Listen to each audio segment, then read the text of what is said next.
Talk Nerdy Me presents Comicast number 87. Sponsored by Kaboom! Test Labs! As well as Twin Suns. Comics and gaming. Oh my. Indeed. We are Pablo Gunner The Ambassador of Talk Nerdy to Me. Welcome to our comic book podcast, also known, aka the Comicast. And this is number 87? 87, and if you haven't guessed it, we'll be talking about comics. Indeed. For our YouTube, we're only going to be covering our back and bag of the week, which is our best book of the week, our cover of the week, our panel of the week, and our spread of the week. Right, pretty much up to 3 or 4 comics. Yes. So, our system also is buy, skim, and pass. There's different variations of that. If you follow in on the audio podcast, you'll hear those variations. We're going to go ahead and jump into this and knock it out. All right, folks? Starting with cover of the week. Go ahead, Ambassador. Mine was a big surprise, because honestly, I hate the idea of Age of Ultron and the AI stuff, but this surprisingly was awesome. And of course, you can't see it right here, but the name Mark Waid made me realize, I think I gotta get this. Sweet cover and Mark Waid. There's nothing gonna go wrong with this. Right, I mean, who's on the cover? Who do we have there? We kind of have a combination of 2 characters. We got Ultron on the outside and Hank Pym breaking out of Ultron. Yes, it's sweet really cool. cover. It is really sweet. And it's by one of our favorite artists, Sarah Pacelli. Nice, very good. And my cover is Batman Superman, number 1. And that is Jay Lee right there. I just love the way... Watchmen fans, it might look familiar because he did Ozymandias. Yes, indeed, he did. And that was epic. It was really awesome. He did a great job. And you can really see that, especially in the fighting scenes in this issue. Yeah. But we're talking about the cover. I just love the design of Superman's suit. I love the look of Batman as well, but Superman's suit really does it for me. You know, the contrast of the light at the top and then the dark at the bottom. Love it. That really was super awesome for me. Okay, next we have panel of the week. Go ahead with your panel, senor. Mine is from, if you're not reading this book, you should be reading it. The Teenage Mutant Ninja Turtles number 23. And surprisingly enough, it's from probably one of the most hated characters in the series. It's this panel right here with Casey Jones' father. Just the look on his face and how devastated he looks, because pretty much he hears people telling them what they think of him. Right, he's coming down the hall at the hospital, and they say, "Oh yeah, that lowlife," you know. And he hears it, and he does a 360, and he's like, "I'm out of here." Yeah. So yeah, it was a good moment when I saw that panel. I was like, "Panel of the week material right here." Panel of the week material, which that was the last book that I actually read was the Ninja Turtles. My panel of the week is right here. It is Iceman doing his thing. He's like a dinosaur, and he's singing Frosty the Snowman, and he's attacking like with all these... I just love how they finally upped him. They finally utilized him. They're utilizing his humor. They're utilizing his power capabilities. Because it's not even him. He's built one up and he's controlling it. I love it. It's clever. It kind of has an Avatar-ish feel to it, but not really, because it's Iceman being Iceman mostly. Yeah, it really is. It really is. Great character moment as well. All right, why don't you go ahead with your back and bag of the week, sir? You mean spread?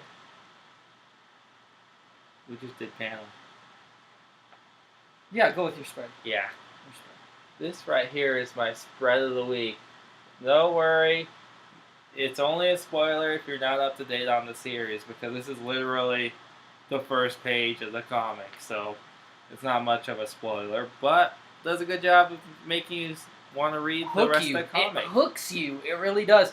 which I actually, the last page of that was the one where I was like, spread of the week material right there.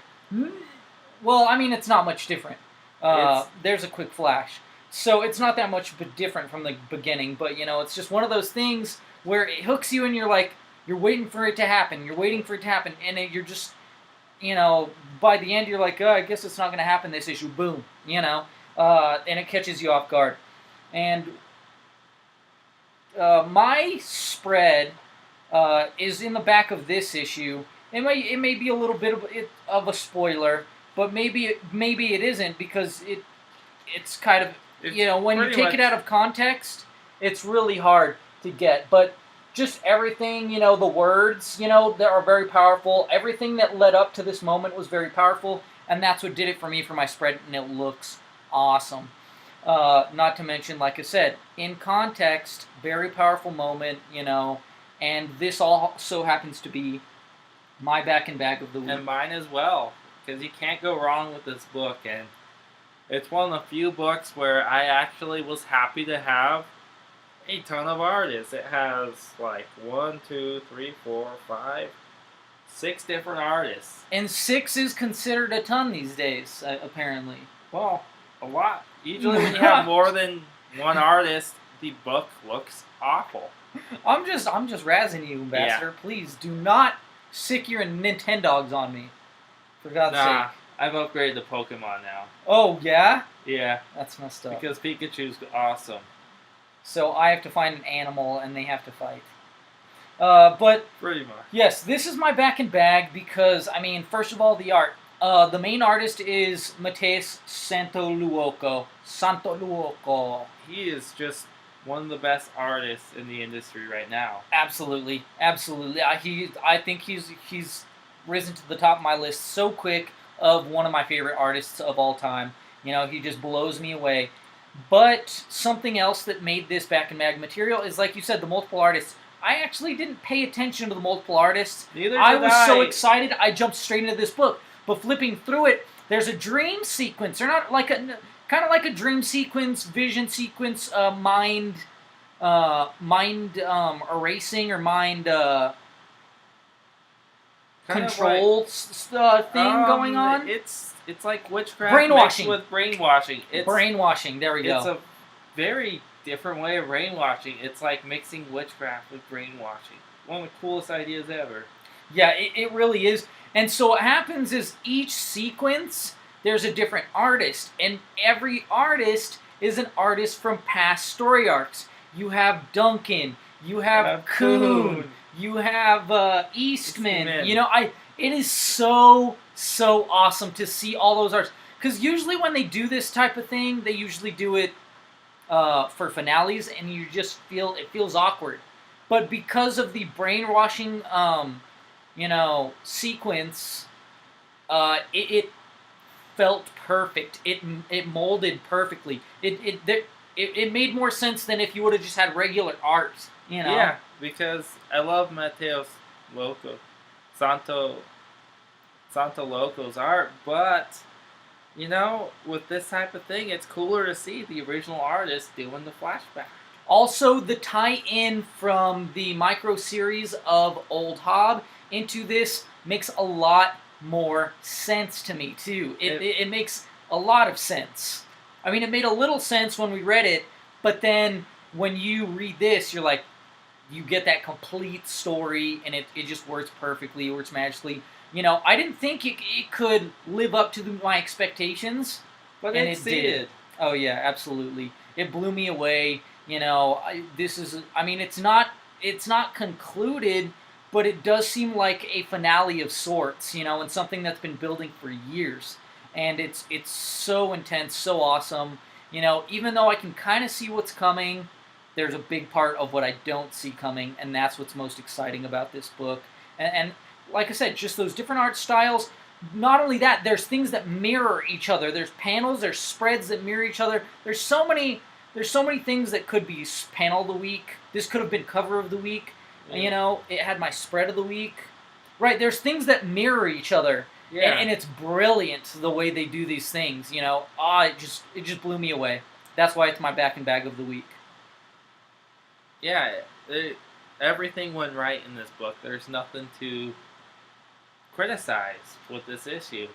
And when you can't criticize an issue, it has to be back and bag or at least runner up. But obviously, with all this great art and pulling off something that every freaking publisher tries to do and fails miserably, the multiple artists, and have it actually do good, you have to give it to them.